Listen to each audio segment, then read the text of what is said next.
അസ്സലാമു അലൈക്കും വറഹ്മത്തുള്ളാഹി ബിസ്മില്ലാഹി അൽഹംദുലില്ലാഹ് വസ്സലാത്തു വസ്സലാമു അലാ റസൂലില്ലാഹ്. ഹജ്ജുമായി ബന്ധപ്പെട്ട ചെറിയൊരു രൂപം വിശദീകരിക്കുകയാണ് കേട്ടോ.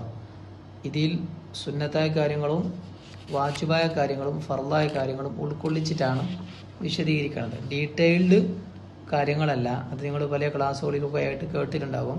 എന്നാലും എന്നേക്കും ഓർക്കാനായിട്ട് പെട്ടെന്ന് ക്യാച്ച് ചെയ്യാൻ പറ്റുന്ന രീതിയിൽ ചെറിയ രീതിയിൽ വിശദീകരിക്കാം. ആദ്യമായിട്ട് ചെയ്യേണ്ടത് ഇഹ്റാം കെട്ടെന്ന് പറയും. അഥവാ ഇഹ്റാം കെട്ടെന്ന് പറഞ്ഞാൽ നിസ്കാരത്തിന് നമ്മൾ നിയ്യത്ത് വെക്കൂലേ, ആ നിയ്യത്ത് വെക്കുന്നതിനാണ്, ഹജ്ജിന് നിയ്യത്ത് വെക്കുന്നതിനാണ് ഇഹ്റാം കെട്ടെന്ന് പറയല്. അങ്ങനെ ഇഹ്റാം കെട്ട് കഴിഞ്ഞാൽ നേരെ നമ്മൾ കഅബയുടെ അടുത്ത് വരുന്നു, തവാഫ് ചെയ്യാണ്. ഈ തവാഫിന് ഖുദൂമിൻ്റെ തവാഫ് എന്നാണ് പറയല്. സുന്നത്താണിത്. ഇത് കഴിഞ്ഞിട്ട് സഅയ് ചെയ്യാം. എന്നിട്ട് ദുൽഹിജ്ജ 8 അന്ന് രാവിലെ മീനയിലേക്ക് പുറപ്പെടാം. എന്നിട്ട് അവിടെ ഉച്ച, അസർ, മഗ്രിബ്, ഇഷ ഒക്കെ അവിടെ തന്നെ താമസിക്കാം. എന്നിട്ട് 9 അന്ന് രാവിലെ നമീറിലേക്ക് പോവാം. നമീറിൽ ചെന്നിട്ട് ഉച്ചയായി കഴിഞ്ഞാൽ, ഉച്ചയ്ക്ക് ശേഷം അഥവാ ഉച്ച ബാങ്ക് കൊടുത്ത് കഴിഞ്ഞാൽ പിന്നെ അറഫയിലേക്ക് പോവാം. ഇത് നിർബന്ധമാണ്. എന്നിട്ട് അവിടെ തന്നെ അസറും മഗ്രിബും ഇഷയൊക്കെ അവിടെ തന്നെ താമസിക്കുക. എന്നിട്ട് അന്നത്തെ രാത്രി 10 അന്ന് രാത്രി, പാതിരാത്രിക്ക് ശേഷം മുസ്ദലിലേക്ക് പോവാം. എന്നിട്ട് അവിടെ സുബഹിക്ക് ശേഷം മഷ്അറുൽ ഹറാമിൽ ഒരല്പസമയം താമസിക്കാം. മഷ്അറുൽ ഹറാമിൽ താമസിച്ചു കഴിഞ്ഞാൽ പിന്നെ സുബഹിക്ക് ശേഷം ജംറയിൽ കല്ലെറിയുക, അഥവാ ജംറത്തുൽ അഖബ എന്ന് പറയും, അവിടെ കല്ലെറിയുക. ഇത് നിർബന്ധമാണ്.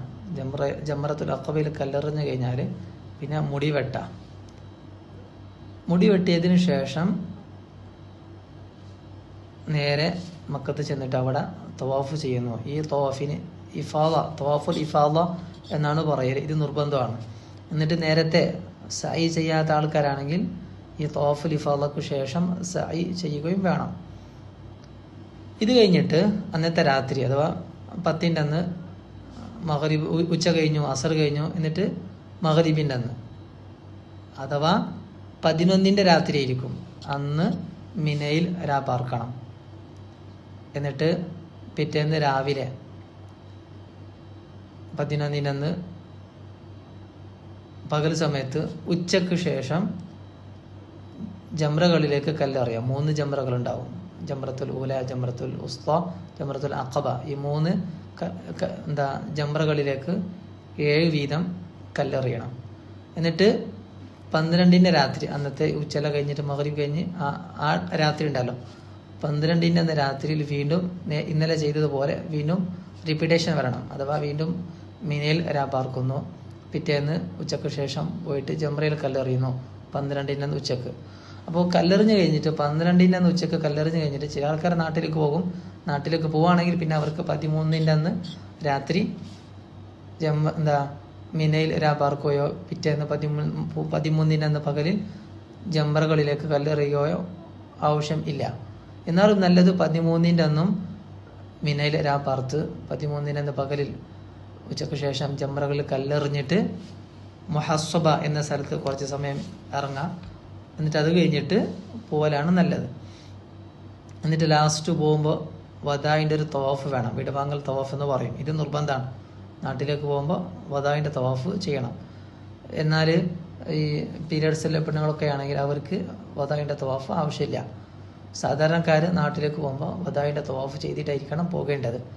അതും കഴിഞ്ഞിട്ട് പിന്നെ സുന്നത്തുള്ളൊരു കാര്യമാണ്, ഹബീബായ റസൂലുള്ളാഹി സ്വല്ലല്ലാഹു അലൈഹി വസല്ലമ തങ്ങളുടെ റൗദൻ്റെ അടുത്ത് പോയിട്ട് സിയാറത്ത് ചെയ്യുക. സിയാറത്ത് ചെയ്തിട്ട് നാട്ടിലേക്ക് മടങ്ങുക. ഇതാണ് ഹജ്ജിൻ്റെ ചെറു രൂപം. ഉംറയുടെ രൂപം പറഞ്ഞാൽ, ഉംറ വളരെ സിമ്പിളാണ്. ഫസ്റ്റ് ഇഹ്റാം കെട്ടി കഴിഞ്ഞാൽ നേരെ മക്കത്ത് കഅബയുടെ അടുത്ത് വരുന്നു, തവാഫ് ചെയ്യുന്നു, പിന്നെ സഅയ് ചെയ്യുന്നു, പിന്നെ മുടിവെട്ടാണ്. അതോടെ ഉംറ കഴിഞ്ഞു. വളരെ സിമ്പിളാണ് ഹജ്ജിൻ്റെയും ഉംറയുടെയും കാര്യം. അള്ളാഹു അവൻ്റെ പൊരുത്തത്തിനായി ഹജ്ജും ഉംറ ജീവിതത്തിൽ ഒരുപാട് പ്രാവശ്യം ചെയ്യാനുള്ള തൗഫീഖ് നൽകട്ടെ. അസ്സലാമു അലൈക്കും വറഹ്മത്തുള്ളാഹി.